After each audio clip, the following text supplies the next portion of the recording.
Being an outcast, embracing, that is not for me. I have always had poor handwriting and drawing skills.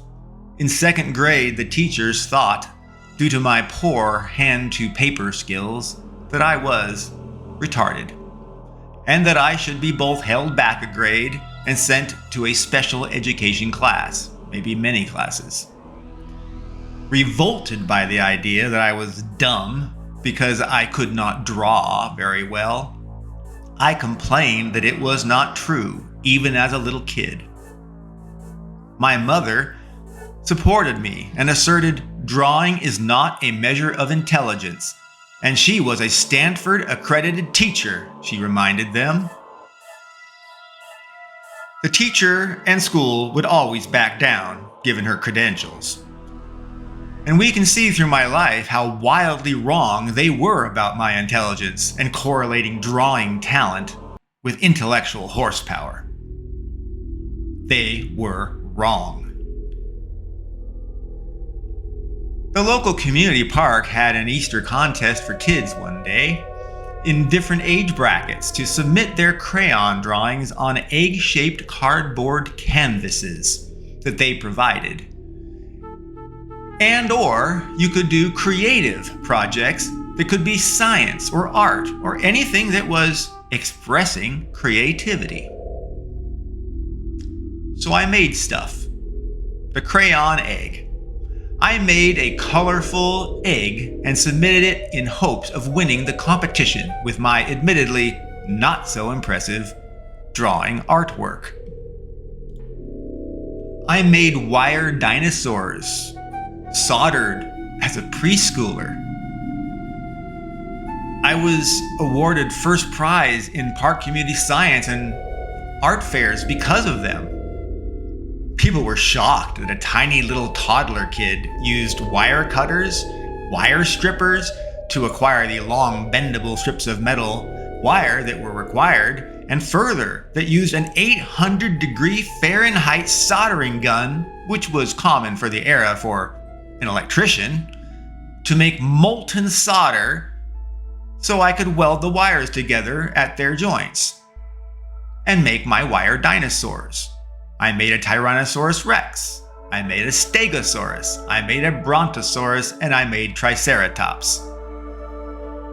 The park competition, where I competed with my wire dinosaurs and colored egg, proved to be an everyone wins something participation-based event as opposed to a legitimate contest. I was disappointed. If everyone wins something, then no one really won anything. It was my first exposure to participation-based rewards, PBRs. My recognition was disingenuous or insincere at best. My triumph winning first place for my dinosaurs and second place for my egg was slightly stolen from me seeing everyone else win first and second places. Some got third. My first place was earned while everyone else received again third, second, some firsts. No one did not place a winning spot in the contest. Everyone was a winner. How nice and perfect. As the saying goes, gag me with a spoon. But still, I was cool with my wire dinosaurs. They were my new toys. I made my new toys. Throughout my life, people have always told me how important something is. But after delving into why it was so important to them, it has consistently proven to me that people treat everything they care about as equally important as everything else that they value. If everything is equally special or important, then logically, nothing is special or important, because all things are thusly equally unimportant.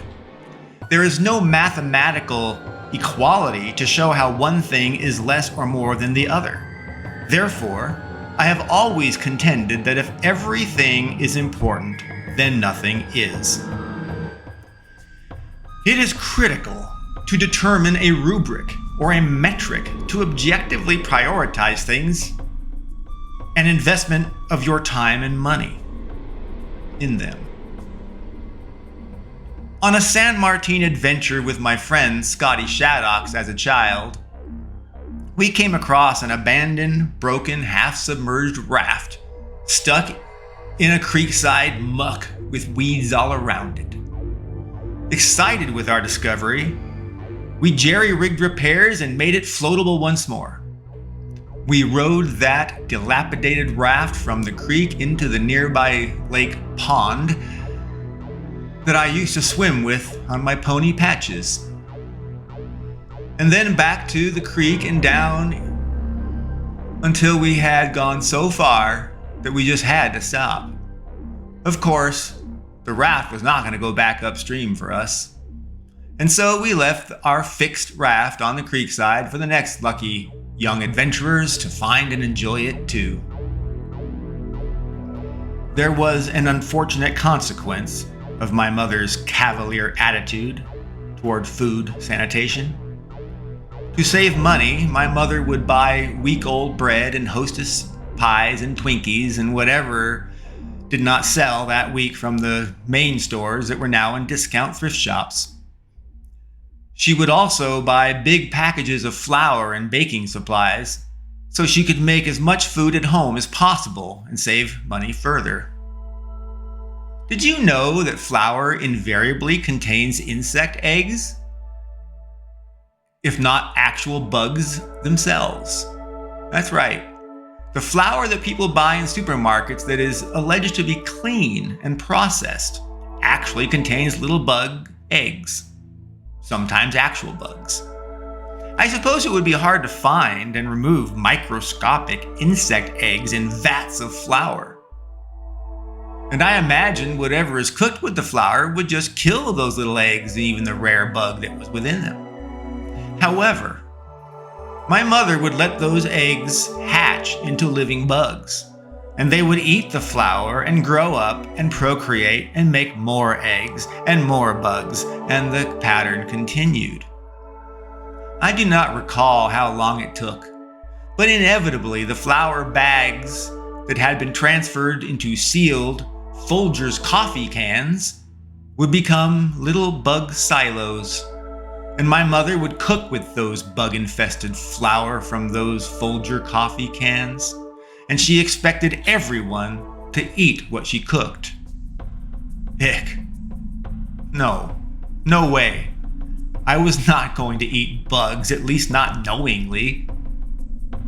The ultimate example of my mother's food bug tolerance was on a Saturday morning when she announced that she had made biscuits and gravy for breakfast. Everyone loved country-style biscuits and gravy in our household.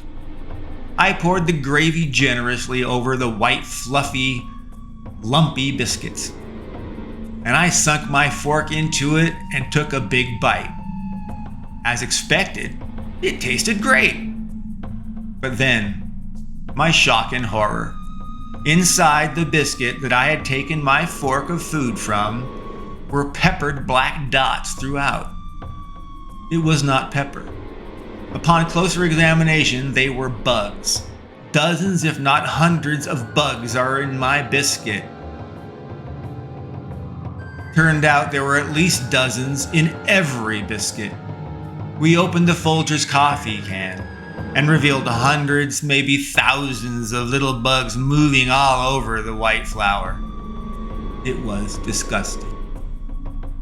Every meal my mother prepared was preceded by my inspecting how the food was to be prepared, clean pans, clean dishes, clean utensils, and the quality of ingredients, and final food always examined as evidence to confirm it had not been bug tainted.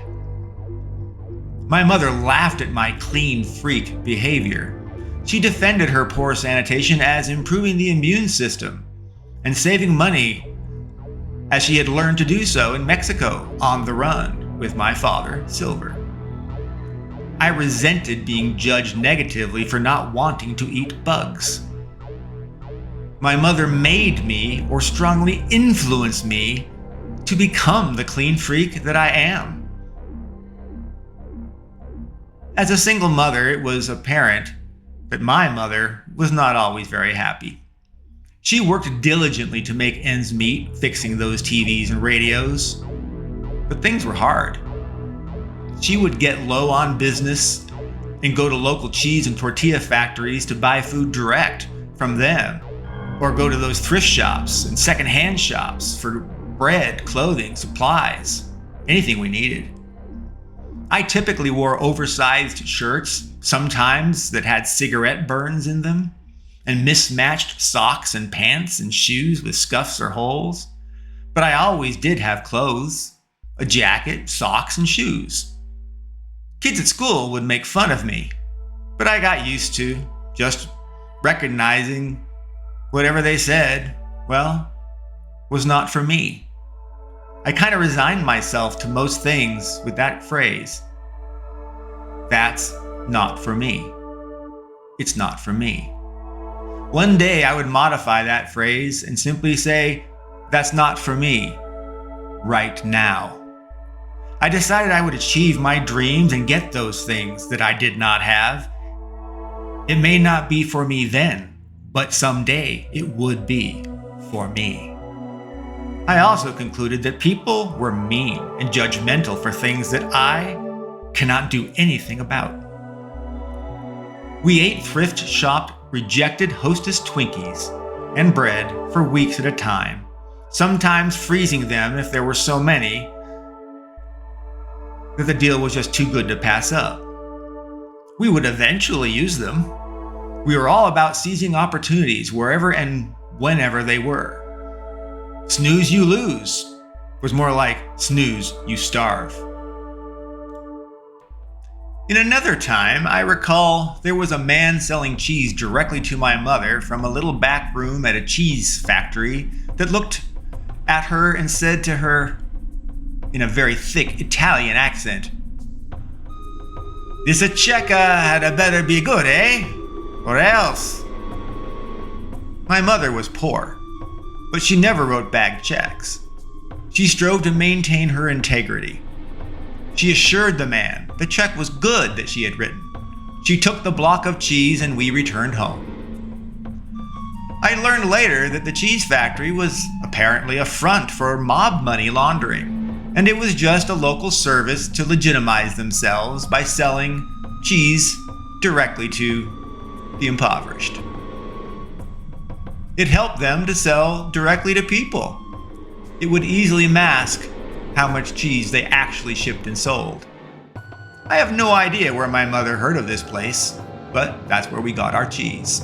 And yes, her check cleared.